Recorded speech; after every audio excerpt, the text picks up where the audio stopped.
Je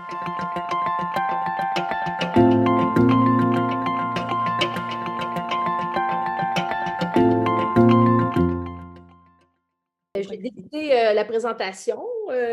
Donc, la présentation d'aujourd'hui, c'est de favoriser un mode de vie actif lorsqu'on est en douleur chronique. Donc, Justine et moi allons commencer par se présenter pour vous mettre un petit peu plus en contexte. Là, on a déjà une petite présentation, mais on veut vous parler un petit peu plus de notre parcours là, par rapport à l'activité physique. Donc, moi, c'est Mélanie, une vieille étudiante, comparativement à Justine. J'ai même eu la chance d'enseigner à Justine dans le programme de physiothérapie à l'Université de Sherbrooke. Moi, je suis physiothérapeute depuis plus de 25 ans, mais pendant mon parcours universitaire, là, surtout lors de mes enseignements là, à l'université en physio, j'ai commencé à m'intéresser à la recherche. J'ai toujours été une fan d'activité physique. J'ai même étudié à l'université en éducation physique et sportive. Ça, c'était mon premier baccalauréat avant de faire mon baccalauréat en physio, ce qui m'a amené doucement vers la physio.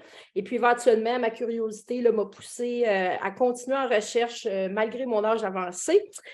Puis, comme on l'a mentionné tout à l'heure, je m'intéresse beaucoup aux douleurs là, qui originent des muscles, justement.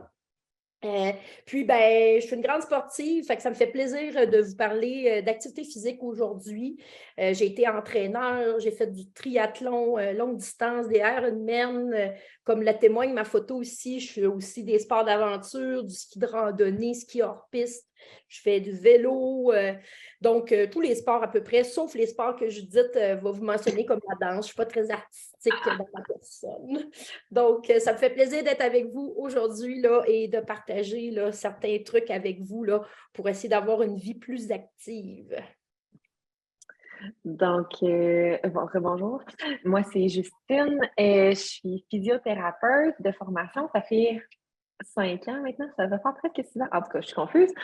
Oui, ça va faire 6 ans en avril. J'ai fait ma maîtrise professionnelle en physiothérapie. Après ça, j'ai fait une maîtrise en recherche sur les facteurs de risque des blessures chez les danseurs. Et je suis toujours en train d'étudier ça, mais cette fois-là au doctorat. Donc, maintenant, étudiante au doctorat depuis quelques années. Ça achève. Je devrais terminer en juin. J'ai un parcours assez classique de physiothérapeute. Donc, je suis sortie du cégep, je me suis enlignée vers la physiothérapie tout de suite. Je me suis intéressée à la physiothérapie en fait parce que j'ai dansé beaucoup étant jeune et ayant dansé, j'étais aussi beaucoup blessée. Donc, j'ai fait de la physiothérapie. Ça m'intéressait particulièrement. Je suis toujours impliquée dans le milieu de la danse. J'enseigne à des enfants, à des adultes. On fait des cours de danse récréative, donc j'en fais encore à ce jour. Sinon, au niveau des autres sports, je fais aussi du ski de fond, du ski de randonnée, de la marche, du vélo, du paddleboard, donc des petits trucs un peu comme ça. Moi, dans le fond, les sports extrêmes, là, comme Mélanie, ça m'attire un peu moins. J'ai toujours très peur pour ma vie, mais sinon, des sports un peu plus mollo, là, ça m'attire vraiment beaucoup. Donc, c'est un petit peu de ça dont on va parler aujourd'hui. Pour le plan de la présentation, on va commencer par discuter de sédentarité, de mode de vie actif, juste pour vous mettre en contexte un petit peu. On va parler de kinésiophobie. Peut-être que c'est un mot que vous avez déjà entendu, peut-être que non. Peut-être qu'il y en a que ça va rejoindre, peut-être un peu moins. Donc, on s'en reparle.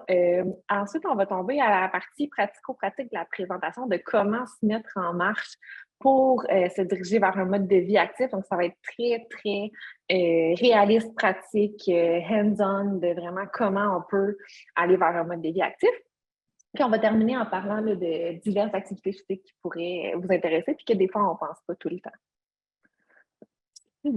Donc, la sédentarité, en fait, c'est quoi? C'est un mot qu'on entend souvent, mais qui n'est pas nécessairement toujours très clair pour nous. Donc, en fait, la sédentarité, c'est vraiment un niveau d'activité physique qui est insuffisant. Donc, on parle de moins de 150 minutes d'activité physique d'intensité moyenne par semaine. Si vous vous dites, oh, moi, je ne fais pas 150 minutes d'activité physique d'intensité moyenne à chaque semaine, bien, inquiétez-vous pas, vous n'êtes pas tout seul. Au Canada, ça ne sera pas bien long, je vais juste admettre la personne. Voilà. Au Canada, il y a moins de 20 des gens qui vont suivre les recommandations. Donc, au-dessus de 80 quand même qui ne suivent pas ces recommandations-là de 150 minutes d'activité d'intensité moyenne par semaine. Dans le monde, on parle du quart de la population qui n'est pas suffisamment active. Et ce qu'on voit, en fait, effectivement, c'est que dans les pays à revenus élevés, comme au Canada, il y a des niveaux de sédentarité qui sont 2 fois plus élevés que dans les pays qui ne sont pas à revenus élevés. Et ce qu'on voit, c'est que de 2001 à 2016, il y a vraiment eu une augmentation de 5 des niveaux d'inactivité, ce qui est un peu inquiétant.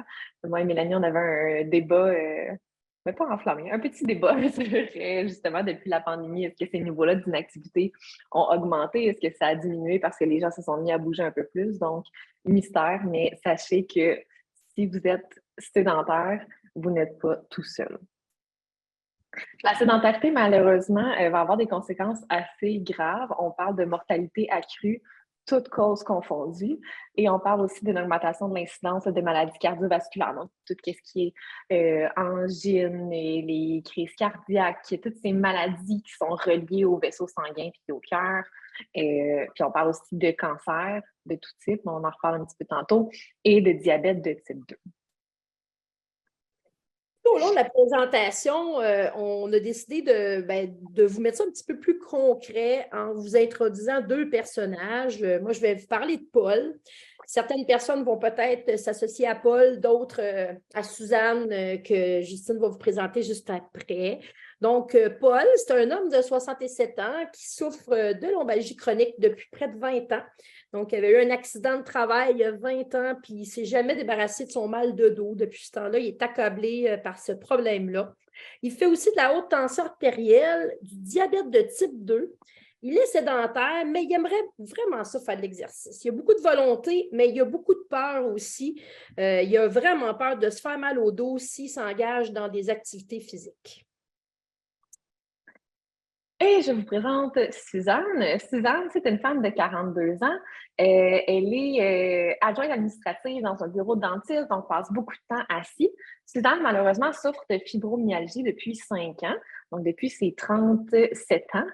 Et Suzanne, en plus de sa fibromyalgie, bon, évidemment, la fatigue est un de ses symptômes principaux, donc elle est beaucoup fatiguée, mais elle a aussi un trouble d'anxiété. C'est une femme qui est sédentaire et elle aimerait ça bouger, faire un peu plus d'exercice, mais elle se sent vraiment trop fatiguée pour en faire plus en ce moment. Donc, vous avez ces deux personnages-là en tête, puis on va vous présenter de la théorie, puis après ça, on va appliquer là, un programme, des objectifs pour ces deux personnes-là, comment ça pourrait se dérouler pour débuter une vie plus active. Donc, je vais vous parler un petit peu d'activité physique et de vie active.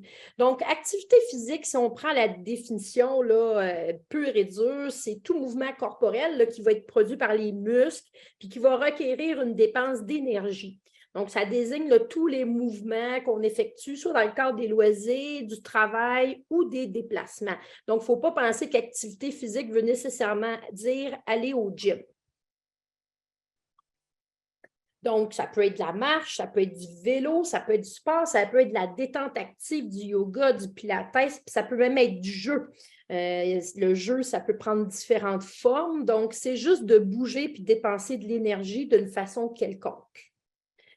Le mode de vie actif, on recommande au Canada là, des activités d'endurance, d'intensité modérée, comme Justine l'a mentionné précédemment, d'environ 150 minutes par semaine, mais on dit même 150 à 300 minutes par semaine, ce qui peut sembler gros pour plusieurs d'entre vous.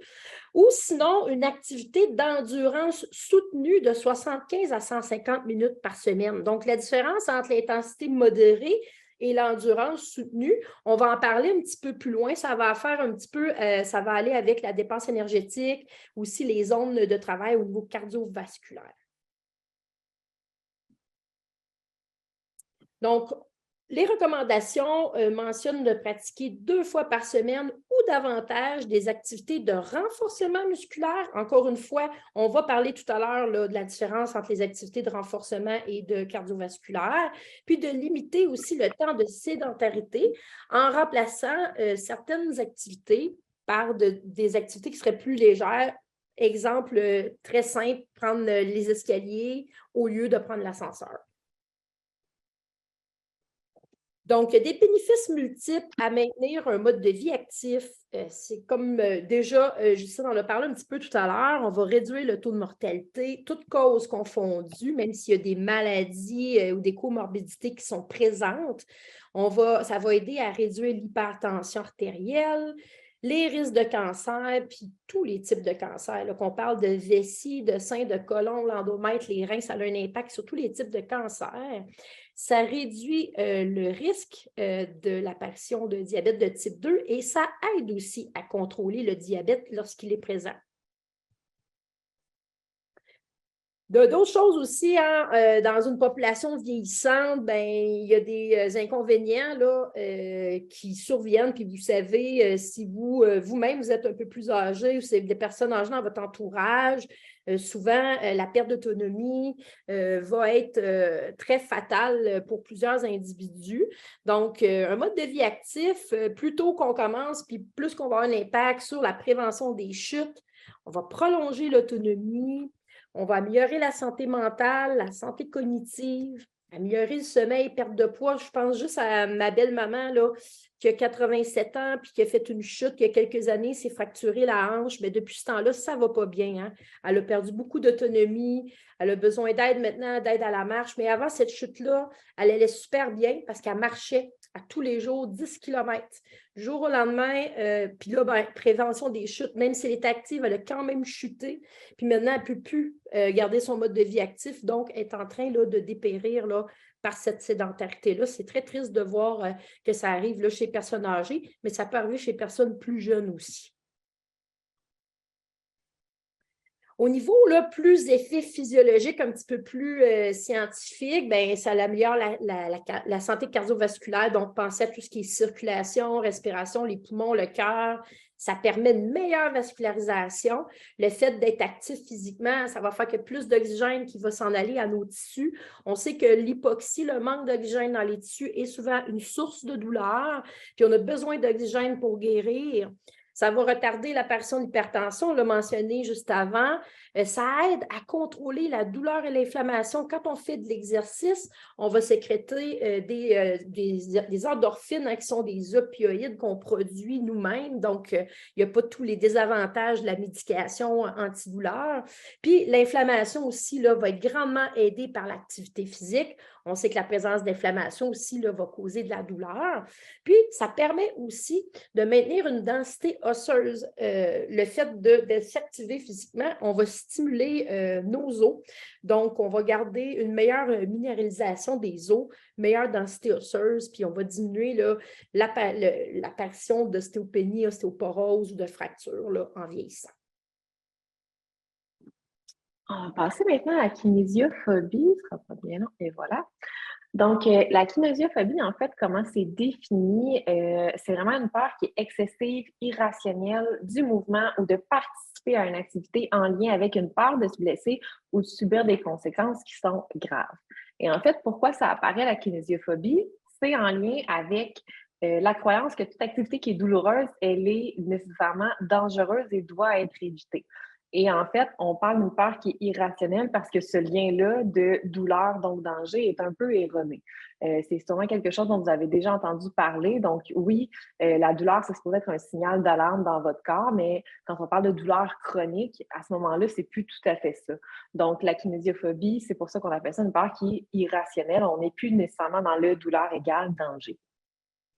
Donc, la kinésiophobie, en fait, c'est aussi lié avec le modèle de peur-évitement. C'est peut-être un modèle que vous avez déjà vu aussi, qui est assez populaire en douleur chronique. En fait, ce qu'on voit, c'est que la personne va se blesser, va vivre une expérience douloureuse et le parcours normal de rétablissement, en fait, se vivrait avec justement une absence de peur de douleur, va vivre sa réadaptation, confronter la situation et tout ça et va se rétablir adéquatement. Par contre, il y a aussi un cercle vicieux qui peut s'enclencher où l'expérience douloureuse va engendrer une catastrophisation. Donc, oh mon Dieu, j'ai tellement mal, je vais avoir mal pour toujours, je ne pourrai jamais faire d'activité normalement, ma vie est finie, donc je pense toujours à ma douleur. Donc, catastrophisation va mener souvent à la chronicisation des douleurs, donc vraiment persister dans le temps. Et ça peut engendrer justement une peur de la douleur, éviter l'activité physique, avoir une hypervigilance aussi au niveau de votre douleur, de toujours penser à cette douleur-là, et ça ne nous encourage pas à bouger. Et ça, inévitablement, en évitant l'activité physique, bien, il y a un déconditionnement Il y a des symptômes de dépression qui peuvent apparaître et surtout, ça mène à l'incapacité parce que justement, on arrête de bouger. C'est un petit peu ce qu'on a vu avec notre ami Paul, dont Mélanie nous a parlé. Donc, se blesse au dos, pense beaucoup à sa douleur au dos, fait moins d'activité parce qu'il a peur de bouger, d'avoir mal, tout ça. Donc, il est dans ce cycle-là de peur de la douleur, d'éviter l'activité physique et de ne pas finalement aller mieux. Justine, c'est tellement fort ce cycle-là que moi, dans le cadre de mes études, j'ai découvert aussi qu'il y avait une flèche qui pouvait s'ajouter. Ça va créer aussi de la tension musculaire élevée. Puis une tension musculaire élevée va amener aussi là, son lot de problèmes, de la douleur, des tensions inconfortables. Puis on pourrait même rajouter ça quelque part là, dans le haut du cercle vicieux. Donc, nos caractéristiques psychologiques vont avoir un impact sur nos variables physiques finalement au niveau de notre corps. Donc, effectivement, très pertinent. Comment on se met en marche? Je pense que c'est la partie qui va intéresser beaucoup de gens dans la présentation. Donc, on commence. La première chose à faire, c'est de se fixer un objectif qui est intelligent ou un objectif SMART. Peut-être que vous en avez déjà entendu parler. Donc, un objectif SMART, c'est un objectif qui est spécifique, donc qui est vraiment contenu dans une seule activité, mais bref, il faut que ce soit, ça ne peut pas être vague. Donc, comme je dis en ce moment, ça, ce que je dis en ce moment, c'est vague. Donc, il faut que l'objectif soit, lui, spécifique. Ensuite de ça, il faut qu'il soit mesurable. Donc, que ce soit en termes de minutes, que ce soit en termes de répétition. Donc, il faut vraiment que vous soyez capable de mesurer votre amélioration. Ensuite de ça, évidemment, ça va être atteignable et réaliste. Donc, si vous, en ce moment, vous ne bougez pas du tout, ce n'est pas réaliste de dire on est lundi aujourd'hui, après cette présentation, à partir de cet après-midi, je vais faire 30 minutes de marche rapide à tous les jours pour le restant de ma vie. Ce n'est pas tout à fait atteignable ni réaliste. Donc, on commence toujours progressivement. Et finalement, pour qu'un objectif soit SMART, il faut aussi qu'il y ait une temporalité, c'est-à-dire qu'il y a vraiment un délai au niveau du temps. Donc, de se fixer un objectif d'ici une semaine, d'ici un mois, d'ici 6 mois. Donc, c'est vraiment important d'avoir une temporalité au niveau de l'objectif. Truc que j'ai trouvé particulièrement utile, la première chose, c'est vraiment de choisir une activité que vous aimez. Toutes les activités dont je vous ai parlé, dont Mélanie vous a parlé aussi tantôt, on les fait parce qu'on les aime, ces activités-là. Moi, j'aimerais vraiment ça, là, aller courir dehors l'été, là, mais j'haïs ça, courir. Il n'y a aucune chance que je fasse de la course à pied dans ma vie parce que je n'aime pas cette activité-là. Par contre, aller faire du ski de fond, j'apprécie, donc j'y vais. Donc, bref, tout ça pour dire que les activités qui vont fonctionner le plus pour vous mettre en marche, c'est celles que vous appréciez. Donc, essayez-les, découragez-vous pas. Si vous n'en aimez pas, essayez-en plusieurs, vous allez finir par en trouver une qui vous rejoint un peu plus. Ensuite de ça, ça va être d'établir une routine. C'est super important d'intégrer l'activité physique dans votre horaire et ça de façon stable. Parce que si vous ne l'intégrez pas dans votre horaire, dans votre routine, c'est facile de faire sauter l'activité physique. Par exemple, quand on est dans des périodes qui sont plus occupées au travail, à l'école, tout ça, donc souvent, c'est l'activité physique qui va sauter en premier. Essayez de vous réserver un temps dans votre semaine qui est vraiment spécifique pour ça. Ensuite de ça, ça semble évident, réduire la sédentarité, mais en fait, c'est que ce qui facilite, c'est de réduire, en fait, dans nos temps libres, le temps qu'on va passer dans des activités sédentaires. Donc, regarder la télévision, faire de l'ordinateur. Donc, remplacer ces loisirs de sédentarité-là par autre chose ou de les faire autrement. Par exemple, si vous avez un vélo stationnaire à la maison, mais vous pouvez en faire pendant que vous regardez la télévision. Il y a des choses comme ça où est-ce qu'on peut aller réduire la sédentarité dans nos temps libres en remplaçant ces activités-là par autre chose ou en les combinant. Toujours dans nos trucs, une autre chose qui peut être agréable, c'est de préférer les modes de transport actifs. Bon, c'est sûr qu'en hiver au Québec, c'est un peu plus un défi des fois, mais de favoriser la marche, le vélo pour vos déplacements, ça peut être un super bon truc, surtout si vous vivez dans une communauté où c'est relativement rapproché. Sinon, ce que vous pouvez faire, on s'en reparle un peu plus tard, mais il y a des trucs quand même si vous vivez plus en région éloignée. Ensuite de ça, c'est vraiment de répartir ça sur toute la semaine vos séances d'activité. Donc, si vous vous dites, ouais, moi, j'ai pas le temps, je vais faire 150 minutes le samedi parce que c'est ma journée que j'ai du temps, ça se peut que ce soit un petit peu moins efficace. Donc, en fait, on veut que les activités durent au moins une dizaine de minutes chaque fois, mais à plusieurs reprises. Donc, on l'inclut dans les routines et ça devient un petit peu plus facile à ce moment-là. Et finalement, un truc qui peut être vraiment très plaisant, c'est de participer à des activités qui sont en groupe, donc des cours de natation, des cours de danse, des groupes de marche. Ça peut vraiment entraîner en fait un aspect social, c'est ludique, on aime ça parler à des gens pendant qu'on marche, découvrir des nouvelles personnes, puis ça peut vraiment nous aider à avoir du plaisir puis à aimer les activités qu'on va faire. Faut pas oublier que tout ce que vous allez faire de plus que ce que vous faites en ce moment, c'est mieux que rien. Fait que tout ajout d'activité physique va être bénéfique pour votre santé.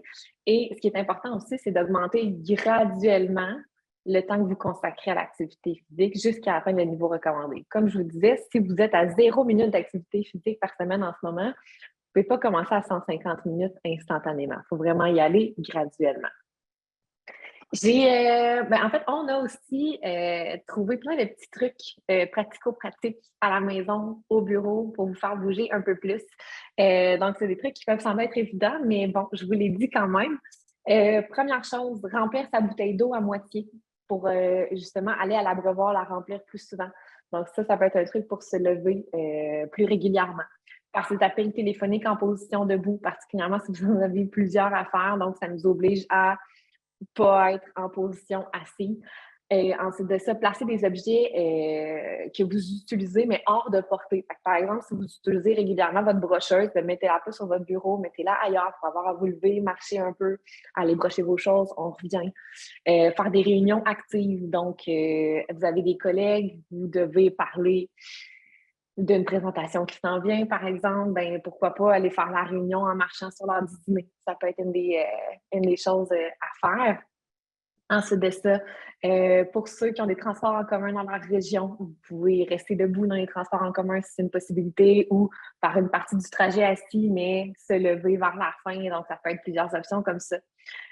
Au bureau, vous pouvez aller voir votre collègue ou vos collègues au lieu de leur envoyer un courriel. Donc, ça vous force à on se lève, on marche un peu. Et d'ailleurs, on a souvent des réponses plus rapides que par courriel, toujours agréable.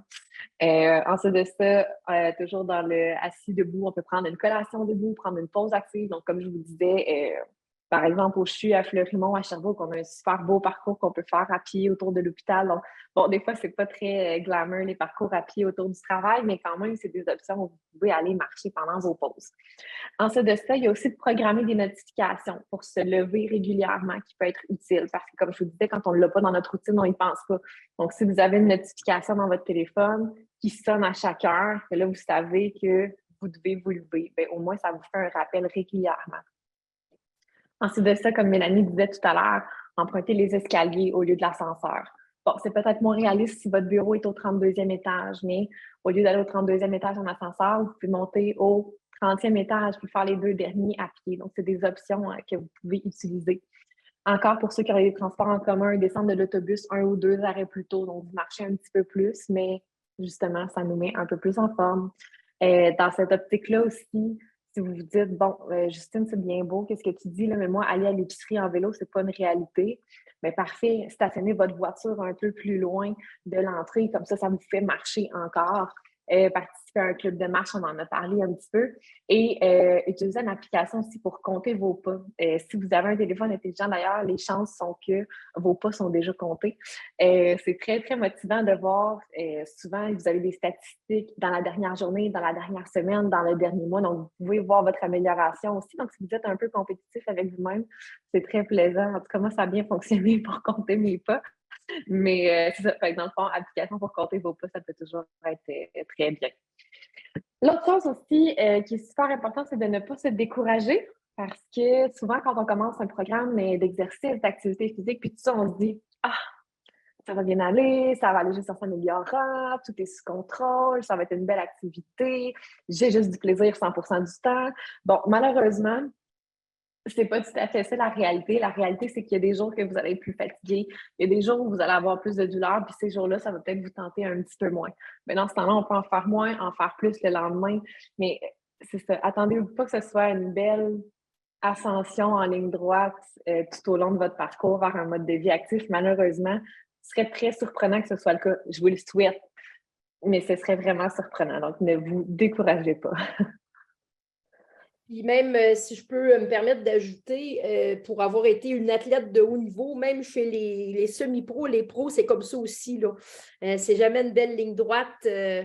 Présentement, moi, j'aimerais bien en faire plus que j'en fais, mais avec le doctorat, puis des réunions qui popent à la dernière minute, des travaux à réviser à la dernière minute, souvent, comme on dit, même si on le met dans l'horaire, c'est souvent bousculé.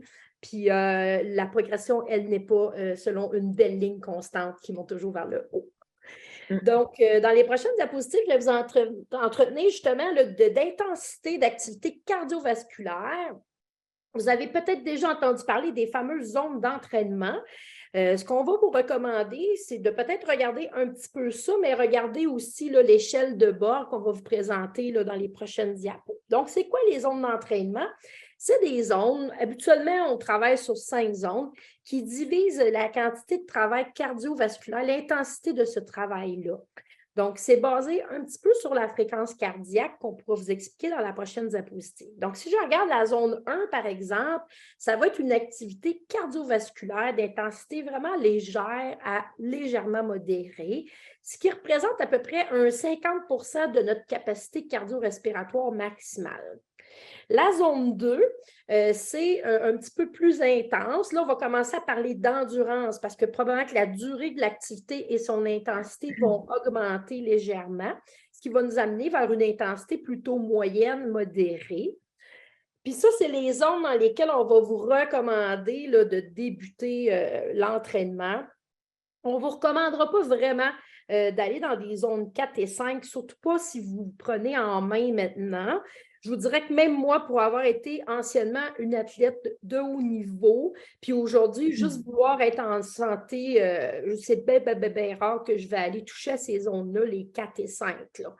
La zone 3, c'est une zone intermédiaire. On est toujours en aérobie. Quand on parle d'activité aérobique, c'est quand on utilise l'oxygène qui est disponible là, comme source pour quand on produit de l'énergie. Au fait, ce n'est pas quand on produit de l'énergie, mais quand on utilise notre énergie, on va utiliser l'oxygène. Donc, c'est des zones qui sont confortables et qui n'auront pas trop d'effets secondaires. Donc, vous n'aurez pas trop de douleurs et de courbatures après les activités aérobiques. C'est quand on va tomber dans les zones les plus élevées, l'anaérobie, spécialement dans la zone 4, où ce que là, on va produire beaucoup de déchets, puis on va avoir beaucoup de courbatures après l'activité. C'est des zones en intensité assez élevée. Là, on parle de 81 à 90% de la capacité maximale. Puis c'est vraiment la zone où est-ce que souvent les gens vont pogner un mal de cœur là, tellement qu'ils poussent. Parce qu'il faut quand même maintenir ça là, sur une période qui peut être pas trop longue, je vous dirais. On peut aller chercher une zone anaérobique à l'intérieur de 2 à 4 minutes d'activité, puis ça peut dépasser un petit peu là, aussi là, en durée. Puis la zone 5, bien, le meilleur exemple que je peux vous donner, c'est notre sprinter aux Jeux olympiques là, qui va faire un 100 mètres là, en 8-9 secondes. Fait que ça, c'est vraiment 100% de la capacité maximale. C'est un effort maximal d'intensité très élevé. Il y a des grands risques de blessures là, au niveau musculaire. Là, quand on travaille dans ces zones-là, on peut facilement se blesser. Donc, ça, c'est pour vous présenter les zones. Pour vous mettre un petit peu en contexte, comment on pourrait calculer, grosso modo, sa zone 1 et 2, bien, je vous donne ici là, un exemple de calcul de zone 1. La façon la plus arbitraire et la plus facile, qui n'est pas non plus la perfection, mais qui est suffisante là, pour calculer sa zone. Si je veux calculer ma zone 1, je vais prendre 220 moins mon âge. Puis ça va représenter votre 100% de capacité cardio-respiratoire. Comme je vous dis, ce n'est pas une science exacte, mais ça fait le travail. Puis ensuite de ça, ce qu'on peut faire, c'est calculer un pourcentage. Tout à l'heure, on parlait là, que la zone 1, c'était entre 50 et à peu près 60% de la capacité maximale. Fait que si j'ai 55 ans, puis je calcule ma zone 1, je fais 220 moins 55, ça va donner 155, ça c'est mon 100%. Donc 50% de ça, ça va donner 70 à 80 battements par minute. Avec les montres intelligentes, souvent, on peut calculer nos fréquences cardiaques. Sinon, on peut carrément, là, pendant 15 secondes, aller prendre notre pouls avec nos doigts sur notre artère carotide dans le multiplier par 4 pour se donner une idée de l'intensité de travail là, dans lequel on est. Parce que ça va être important en débutant de ne pas aller dans des zones trop élevées, comme on le mentionnait tout à l'heure. Fait que ça vaut peut-être la peine là, de calculer vos zones 1, 2, 3, puis vous dire là, qu'il ne faut pas dépasser là, au début de votre entraînement ou de votre mise en forme là, ces zones-là, parce que ça va être trop intense, puis ça va être une raison qui va vous faire lâcher, parce que ça ne sera pas le fun de faire de l'exercice. Ce qui est important, c'est de combiner ceci avec l'échelle de Borg, parce que comme je vous ai dit, le calcul des zones à partir de la fréquence cardiaque, ce n'est pas une science exacte, mais lorsqu'on le combine avec la sensation d'effort ressenti, qui est très subjective, qui est personnelle à chaque personne, mais là, ça devient quand même assez intéressant. En théorie, si on revient sur nos fameuses zones, en 0,1, aucun effort très facile. Ça devrait pas mal correspondre à votre zone 1, votre zone 2, très facile, facile. La zone 3, aux alentours de l'effort modéré moyen, là, qui est en jaune dans le milieu de notre tableau. Après ça, notre zone 4 dans le difficile, puis le maximal, c'est notre zone 10. Fait que si vous calculez votre fréquence cardiaque pour votre zone 1, ça vous dit que c'est 80 battements à la minute, mais que vous, à chaque fois que vous faites votre exercice, puis que vous regardez si vos fréquences sont à 80, vous avez l'impression d'être au numéro 5, bien, c'est juste que le calcul n'est pas exact. Donc, à ce moment-là, il faut diminuer un petit peu l'intensité. Fait qu'avec ces deux outils-là, je pense que vous êtes capable là, de vous quand même de bien guider là, votre intensité d'activité, puis être certain que vous n'allez pas y aller trop fort pour commencer. Donc, en douleur chronique, qu'est-ce qui serait recommandé là, au niveau des activités cardiovasculaires? Bien, on pense que le cardiovasculaire, c'est une très bonne option pour vous parce que, justement, l'activité cardiovasculaire va aider, comme on l'a mentionné un petit peu plus tôt, à diminuer la douleur, contrôler l'inflammation. Donc, on suggère de débuter à basse intensité, dans une zone 1 idéalement, puis si ça va bien, éventuellement, on va transiter vers de la zone 2. Ce n'est pas dit que vous ne pourrez pas aller faire de la zone 3 un jour, mais il faut commencer en quelque part, puis on croit fortement que ça va être vraiment les zones indiquées pour vous. La sensation d'effort, selon l'échelle de Borg, doit vraiment demeurer facile. Donc, la perception que vous avez lorsque vous faites votre exercice, on doit sentir que c'est quand même faisable, c'est facile. On doit être capable de continuer à parler pendant qu'on fait l'exercice. Si vous n'êtes pas capable de parler, c'est trop difficile. Puis éventuellement, on peut accepter quelque chose de modéré ou est-ce que, soit dit en passant, vous seriez encore capable de parler, mais cette fois-ci avec essoufflement et le besoin de prendre des pauses. Donc, si vous décidez de vous engager dans le programme d'exercice, que vous avez une personne avec qui le faire, ou vous êtes dans un club de marche, puis il y a d'autres personnes, bien, assurez-vous que vous êtes capable de discuter quand vous faites votre exercice. Ça va être vraiment un bon point de repère pour débuter. L'autre chose qui est importante, c'est qu'il ne faut pas qu'on engendre une grande fatigue post-activité. Il y a plusieurs personnes d'entre vous qui souffrent de douleurs chroniques, puis qu'un des effets secondaires, c'est la fatigue chronique. On ne veut pas engendrer une trop grande fatigue post-activité. Vous allez voir, là, on va vous guider tout à l'heure. Vous allez voir avec le cas de Suzanne, là, comment ça peut commencer. Ça va commencer avec pas beaucoup de minutes d'activité et vraiment une basse intensité. Mais tel qu'on l'a mentionné tout à l'heure, il faut débuter en quelque part, puis il ne faut pas se décourager. La natation, pour ceux qui aiment l'eau, qui ont accès à une piscine, souvent dans les communautés, il y a des piscines qui sont accessibles gratuitement.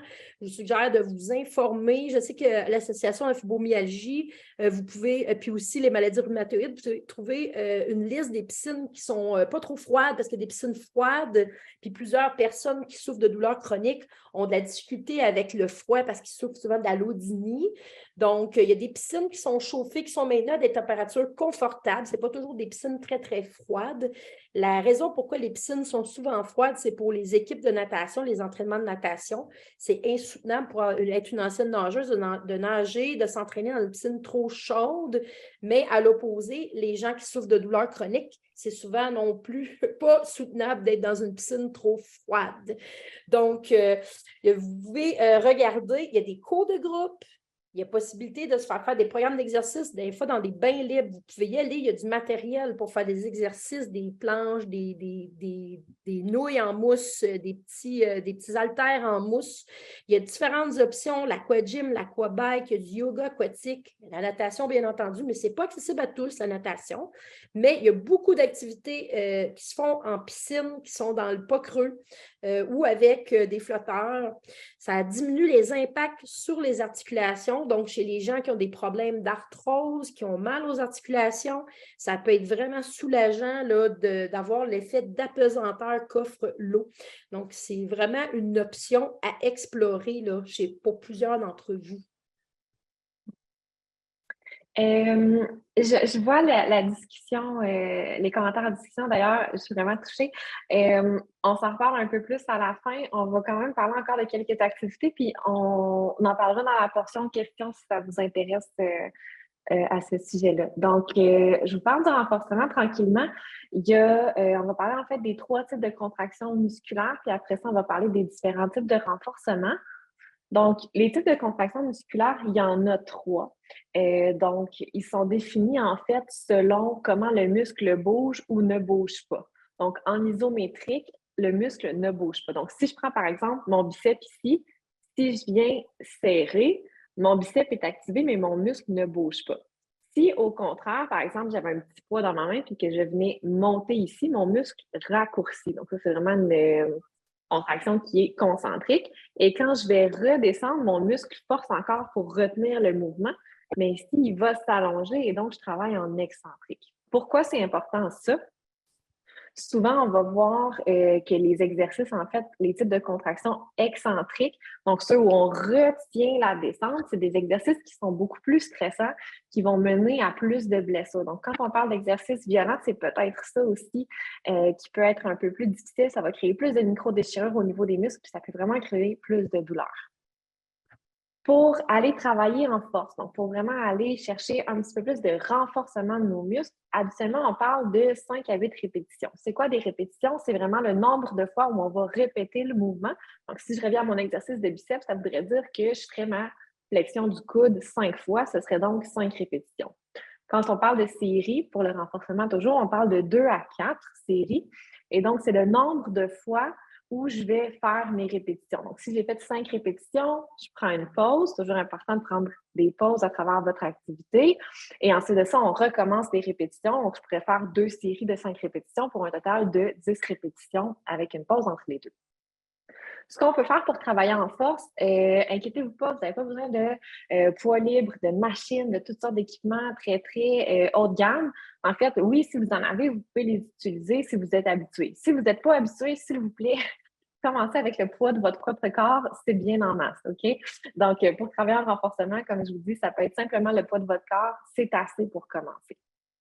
Pour travailler en endurance, on va augmenter le nombre de répétitions. Donc, endurance, c'est vraiment la capacité du muscle à travailler longtemps.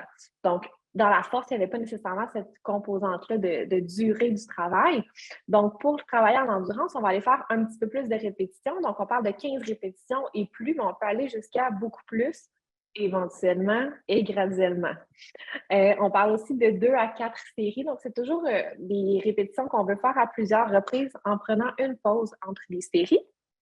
Encore une fois, pour les charges, ça peut être seulement le poids de votre corps, ça peut être des poids libres, ça peut être des machines. Habituellement, on va mettre des poids qui sont un petit peu plus légers parce que si vous faites 5 répétitions, c'est pas la même chose que 15 répétitions. Donc, nécessairement, vous allez mettre un tout petit peu moins de poids quand vous faites plus de répétitions. Finalement, pour travailler en hypertrophie, donc peut-être un petit peu moins pertinent pour vous, mais je vous en glisse un mot quand même. Donc, pour travailler en hypertrophie, donc quand on veut vraiment faire grossir les fibres musculaires, on va parler de plus 10 à 12 répétitions pour 2 à 4 séries. Et à ce moment-là, effectivement, ça va plus être des poids libres, des machines qui vont être un petit peu plus lourds. Pour les gens pour qui c'est plus difficile justement de faire des activités, que ce soit de la marche, que ce soit la natation parce que c'est pas accessible dans votre communauté pour une raison quelconque. Il y a plein d'exercices que vous pouvez faire en douceur à la maison ou dans les cours de groupe. Il y a des cours qui sont en ligne. Il y a le tai chi, entre autres, qui est vraiment intéressant. Le tai chi, c'est vraiment des mouvements qui sont très lents et la lenteur fait partie de l'activité. Donc, c'est vraiment très pertinent. Le pilates, ça peut être un petit peu intense, mais c'est quand même quelque chose qui est assez intéressant pour ça. Il y a souvent des cours en communauté qui sont offerts dans les centres communautaires, les centres comme ça. Ensuite de ça, il y a le yoga qui est une bonne option. Le yoga, il y en a plusieurs sortes et il y a même du yoga qui s'offre, je ne sais pas si c'est dans toutes les communautés, mais il y a du yoga sur chaise qui s'offre particulièrement pour les personnes âgées. Donc, ça vous permet de bouger en évitant le risque de chute. C'est des exercices qui sont super doux. Donc, c'est aussi une bonne façon de commencer. Et finalement, le classique, la marche. La marche, c'est très plaisant parce que vous pouvez commencer en marchant lentement, vous pouvez progresser vers une marche qui est de vitesse normale, une marche rapide, vous pouvez commencer par 2 minutes de marche, 5 minutes de marche, vous pouvez commencer par 15. Vous pouvez vraiment y aller, puis c'est facile d'aller modérer finalement sa vitesse et le temps de marche. Pour ce qui est des étirements, c'est aussi des exercices qui peuvent vraiment faire du bien. En fait, les étirements, à quoi ça sert? C'est vraiment pour maintenir une mobilité puis une flexibilité qui est normale. En fait, on suggère de le faire 2 à 3 fois par semaine. Ça peut être jusqu'à 20 à 30 minutes. C'est sûr que 20 à 30 minutes d'étirement, ça va peut-être être un petit peu long, mais il y a plein d'exercices de flexibilité qui sont super intéressants. Les exercices d'étirement ne devraient pas générer de douleur. Donc, c'est des étirements. Il y a une sensation d'étirement, mais cette sensation-là, elle est confortable. C'est super important. Les exercices d'étirement ne doivent pas être douloureux. Habituellement, les étirements, ce qu'on fait, c'est qu'on va maintenir 15 à 30 secondes. Donc, par exemple, si je veux étirer mon avant-bras ici, je vais aller me prendre ma position, je vais maintenir un 15 secondes à 30 secondes et on fait ça 3 à 4 fois. Donc, on va vraiment aller sentir notre étirement des muscles. La récupération. Puis là, j'ai vu le chat là, pendant que Justine parlait. Effectivement, on va revenir. Là, il y a des gens pour qui marcher 1 minute, c'est déjà trop, puis c'est correct qu'on comprend ça, on va en reparler. Puis tout ce que je vais dire comme la récupération, bien, ça ne va pas non plus concerner les personnes qui ont de la difficulté à faire 1 minute d'exercice présentement. Mais si jamais il y a des gens qui sont capables d'entreprendre des durées d'exercice un petit peu plus longues, puis qui commencent à avoir un certain entraînement. Et puis par là, je ne vous parle pas de 3 heures de temps. Là. Ça peut être quelqu'un qui ne faisait rien, puis qu'après quelques semaines, déjà, là, le printemps va arriver, le temps chaud va arriver, ils vont se mettre à faire l'exercice, puis un 20 minutes pour eux, bien, ça va être l'équivalent d'un 2 heures pour une autre personne. Bien, il faut penser à l'hydratation. Il y a des choses auxquelles il faut penser. Si on veut bien récupérer, pas avoir trop de douleur post-activité, pas trop de courbatures, puis être capable de recommencer le lendemain ou dans 2 jours, ben, il y a des petites choses qu'il faut bien faire. L'hydratation, ça s'applique à tout le monde. Il faut boire de l'eau. C'est super important d'être bien hydraté. L'hydratation, c'est essentiel à tout, la guérison, diminuer l'inflammation, même si vous n'êtes pas actif pour la douleur chronique, c'est important. La consommation d'électrolytes, si jamais vous vous mettez à faire un petit peu plus d'exercice ou vous faites de l'exercice dans un climat qui est assez chaud, bien là, à ce moment-là, ça vaut la peine de penser à rajouter des électrolytes dans votre eau. Il y a moyen d'avoir des électrolytes accessibles sans qu'on ajoute des calories. Il y a des gens qui ont le poids à contrôler, une surcharge pondérale. On ne veut pas rajouter des calories, on veut en brûler. Donc, les électrolytes, c'est des sels minéraux, du sodium, du potassium. Donc, j'en ai trouvé, moi, récemment en pharmacie, là, des petits sachets qui goûtent le citron. Il y a 0 calories là-dedans, c'est juste des électrolytes. On rajoute ça dans notre eau. Ça va vous aider aussi à absorber cette eau-là dans votre système. Donc, quand il fait chaud, quand on fait aussi une durée d'exercice qui est un petit peu plus prolongée, ça peut être dès qu'on va atteindre un seuil de 30-45 minutes. Puis, supérieur à ça, pensez à prendre des électrolytes pour vous aider dans votre récupération. Il faut aussi, si vous faites un certain effort soutenu, disons que vous commencez votre entraînement, puis vous allez arriver à quelque chose de confortable, puis vous êtes rendu capable de faire, je ne sais pas moi, de l'activité d'intensité modérée sur des périodes un petit peu plus prolongées, bien, vous allez avoir dépensé de l'énergie dans vos muscles, qu'on appelle les glycogènes musculaires. Puis la meilleure façon de refaire rapidement nos glycogènes musculaires, c'est de consommer dans les 20 minutes post-activité une substance protéinée contenant un tout petit peu de sucre. Donc, ça pourrait être, par exemple, du lait au chocolat qu'on dilue un peu. n'importe quoi qui contient des protéines.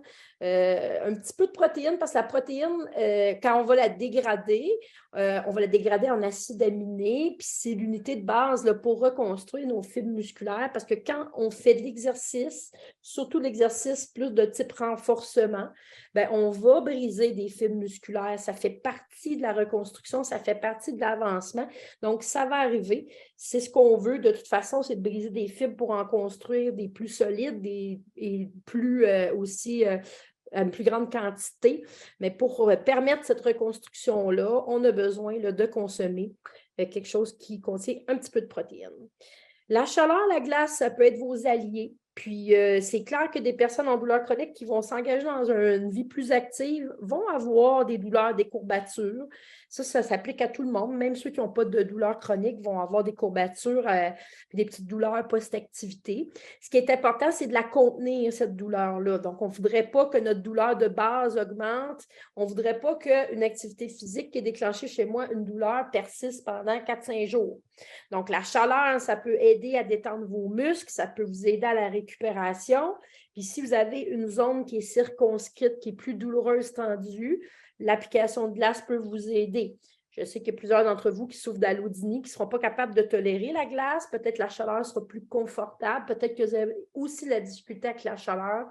À ce moment-là, ce ne sera pas des bonnes options pour vous. Vous pourriez vous retourner vers le massage.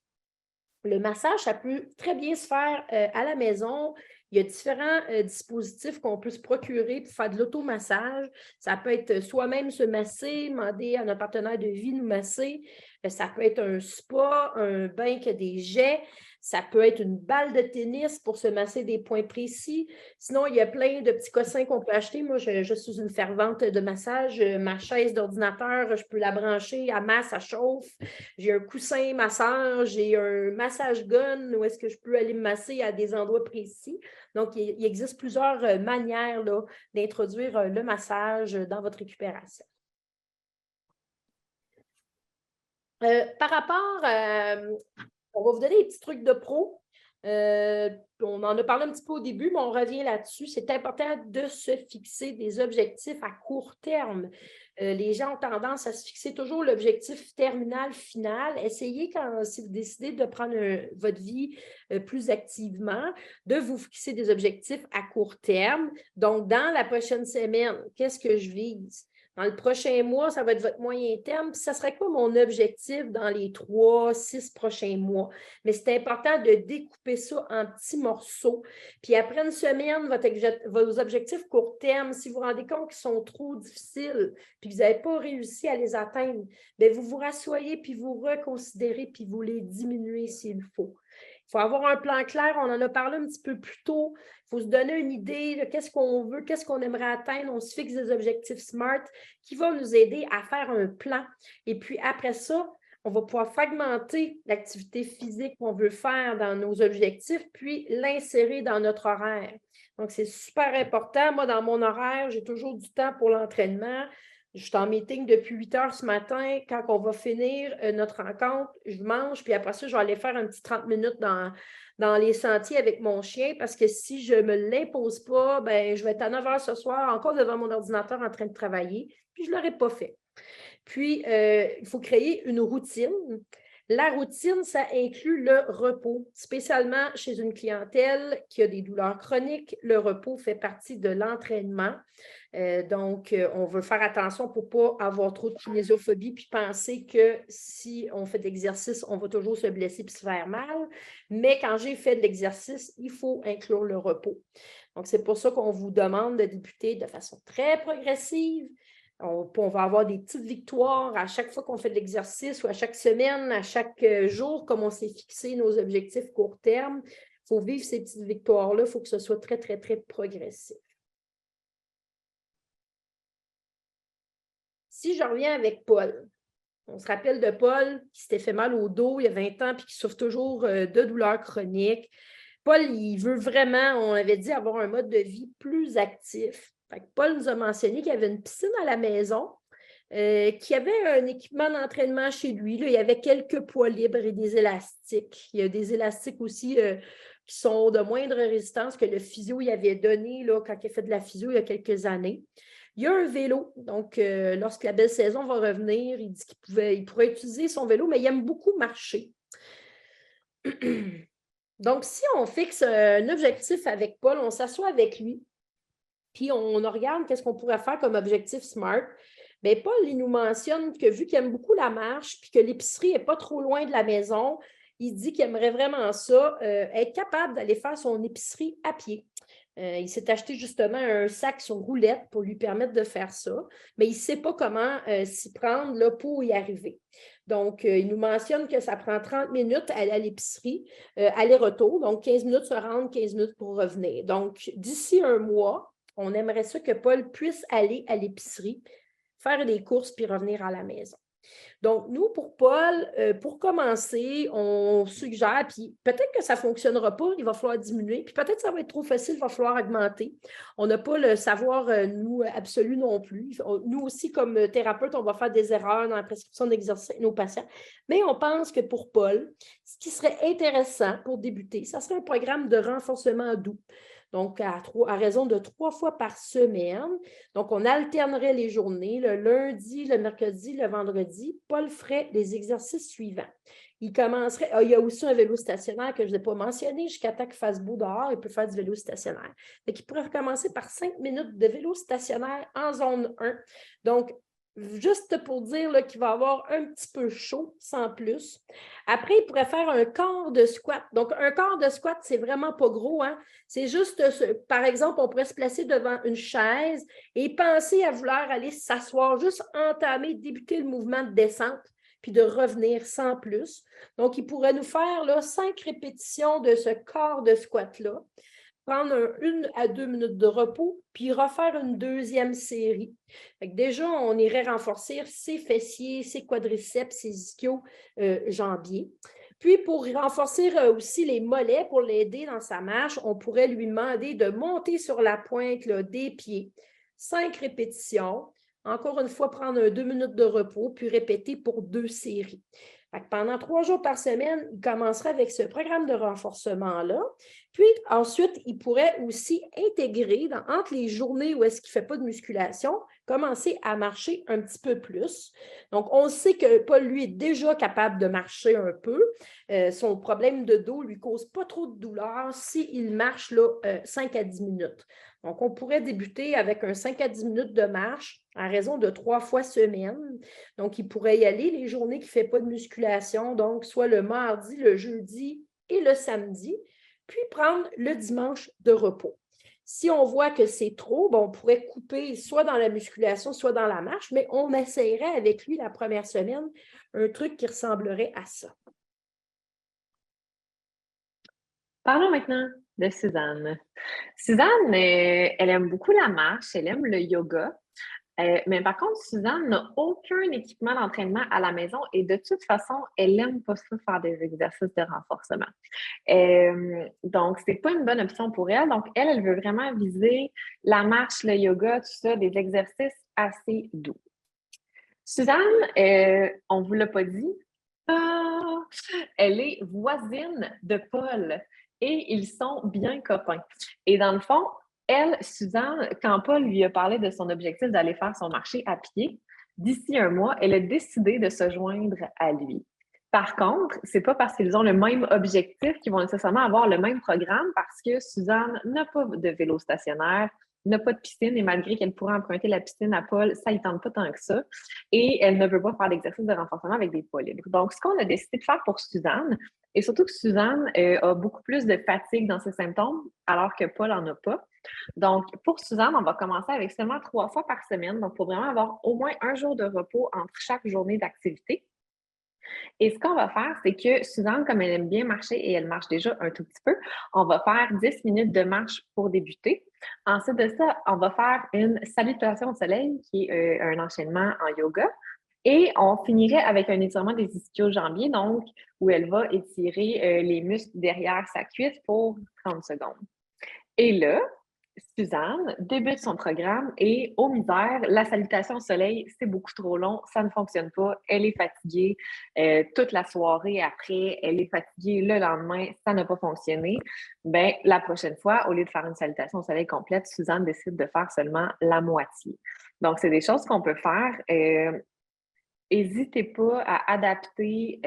Vous êtes les experts de votre condition. Vous savez comment votre corps réagit. Vous vous connaissez. Important d'aller adapter, justement, toujours en parlant avec un professionnel de la santé, mais toujours important d'adapter à votre condition. Ce qui est normal de ressentir après un entraînement. C'est normal de ressentir de la fatigue. Par contre, il faut que ça dure moins de 24 heures après l'exercice. Ça ne va pas être une fatigue très, très intense. Donc, une petite fatigue, c'est normal.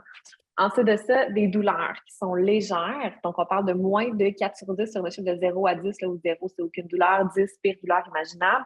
Les douleurs devraient être légères. Donc, c'est plus un inconfort qu'une douleur et ça se dissipe en bas de 60 minutes suivant l'exercice. Donc, si vous faites un exercice et que vous avez mal toute la soirée, le lendemain, pendant 2 semaines, c'est non, c'était définitivement trop. Donc, à ce moment-là, on adapte. Et c'est aussi normal d'avoir des courbatures musculaires là, qui vont se dissiper encore une fois en 24 à 48 heures. Pour ce qui n'est pas normal de ressentir, donc comme je vous disais, fatigue plus de 24 heures qui suit l'exercice, fatigue très, très intense, donc c'est pas quelque chose de normal. S'il vous plaît, parlez-en avec votre professionnel de la santé ou votre médecin. Douleurs intenses, donc on parle de plus que 4 sur 10. Si vous avez des douleurs qui sont très, très élevées et qui vont durer dans le temps, donc ça, c'est pas normal. Si vous avez des étourdissements, des palpitations, des symptômes étranges dans ce genre-là, c'est pas normal non plus. Considération spéciale, on est vraiment sur la fin de la présentation, ça achève, mais ce qui est important, c'est que nous, aujourd'hui, on a donné des recommandations qui étaient très, très générales, peut-être qui s'appliquaient à vous, peut-être qui ne s'appliquaient pas à vous. Donc, c'est important d'en discuter avec un professionnel de la santé avant de commencer. Des fois, je sais que c'est difficile de savoir à qui s'adresser.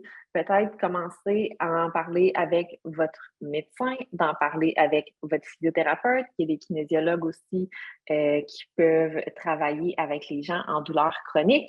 Mais bref, des fois, c'est difficile, mais votre médecin peut certainement vous référer vers d'autres personnes. Physiothérapeute aussi, on est formé pour ce genre d'activité-là.